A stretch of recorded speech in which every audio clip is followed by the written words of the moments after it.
The Miami Valley Regional Crime Lab says it sees at least one person every day who has died with heroin in their system. Authorities say it is no longer a big city problem. Natalie Tyndall is digging deeper and finding out why the drug has become an equal opportunity killer. Well, addiction center leaders are calling this an epidemic. In 2012, Montgomery County hit their record with 162 unintentional drug overdose deaths, and they're on track to far exceed that this year. It's heroin that's the problem, and nobody really knows the solution. It's everywhere. The opiate drug used to kill pain and induce sleep is now killing people in epidemic proportions, and they're not your stereotypical users. And it is our mothers, our spouses, our siblings, our children. It is every race. It's every socioeconomic. It doesn't discriminate. I spoke with Andrea Hoff with the Substance Abuse Center Adamus. She tells me she's never seen heroin use this bad in the Miami Valley area. It's easier to find, it's highly accessible, it's very, very cheap.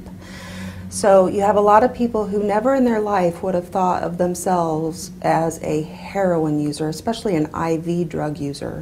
Prescription pain pills previously topped the list, but now that doctors and pharmacies are cracking down, it's heroin those addicted are turning to. What we have seen is a transition of people dying from taking pills to people dying from taking heroin. And the number of deaths is growing. According to Miami Valley Regional Crime Lab, the number of people who have died with heroin in their system has gone up for the past few years.